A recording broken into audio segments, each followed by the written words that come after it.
Ini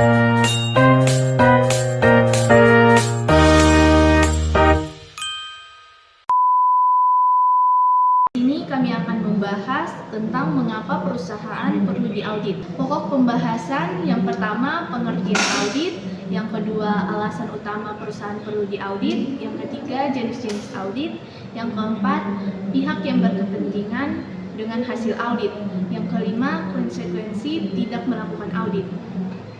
Kita masuk di pembahasan yang pertama, yaitu pengertian audit. Audit adalah proses pemeriksaan sistematis dan independen terhadap laporan keuangan, catatan, operasi, dan sistem perusahaan untuk memverifikasi keakuratan dan kepatuhan terhadap standar yang berlaku. Kita masuk di pembahasan yang berikut, alasan utama perusahaan perlu diaudit. Yang pertama, meningkatkan kredibilitas laporan keuangan. Laporan yang telah diaudit memberikan keyakinan kepada stakeholder atau pemegang saham, investor, dan kreditor bahwa informasi yang disajikan adalah wajar dan dapat dipercaya. Opini auditor independen menjadi validasi penting atas kinerja keuangan perusahaan. Yang kedua, memenuhi persyaratan hukum dan regulasi. Banyak perusahaan diwajibkan oleh undang-undang untuk melakukan audit, seperti yang pertama, perusahaan terbuka atau TBK yang terdaftar di Bursa Efek, yang kedua perusahaan BUMN atau BUMD, yang ketiga perusahaan dengan kriteria tertentu, yang berikut perusahaan asing yang beroperasi di Indonesia, yang terakhir lembaga keuangan dan perbankan. Pembahasan yang ketiga yaitu jenis-jenis audit. Yang pertama, audit eksternal. Audit eksternal dilakukan oleh auditor independen dari luar perusahaan atau KAP, kantor akuntan publik, untuk memeriksa pelaporan keuangan. Yang kedua, audit internal. Audit internal dilakukan oleh tim audit internal perusahaan untuk mengevaluasi efektivitas pengendalian internal dan operasional. Yang ketiga, audit pajak.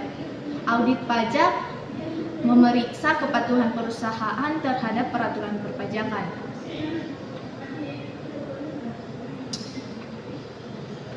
Yang keempat, audit operasional, evaluasi efisiensi dan efektivitas operasional perusahaan.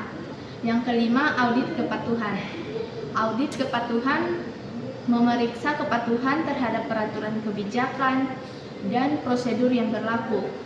Yang keenam, audit teknologi informasi, memeriksa tentang sistem IT, keamanan data, dan pengendalian teknologi.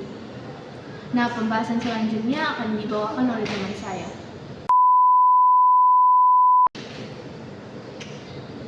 Yang keempat itu pihak yang berkepentingan dengan hasil audit. Yang pertama itu manajemen untuk evaluasi kinerja dan pengambilan keputusan. Yang kedua, pemegang saham untuk menilai kinerja investasi. Yang ketiga, investor potensial untuk keputusan investasi. Yang keempat, kreditor atau bank untuk penilaian kelayakan kredit.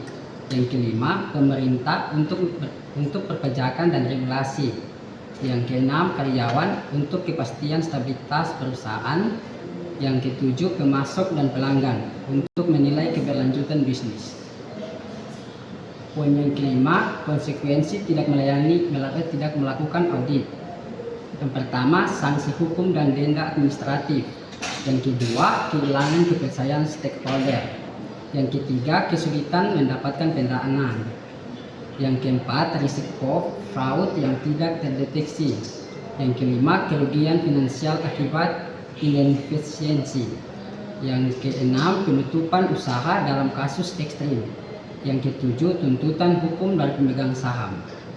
Kesimpulan, audit bukan hanya kewajiban hukum, tetapi merupakan investasi penting untuk keberlanjutan dan pertumbuhan perusahaan. Audit memberikan kepastian transparansi dan akuntabilitas yang dibutuhkan untuk pembangunan kepercayaan dengan semua pemangku kepentingan. Perusahaan yang menjalankan audit secara rutin dan berkualitas akan memiliki fondasi yang lebih jelas, kuat untuk berkembang dan jangka panjang.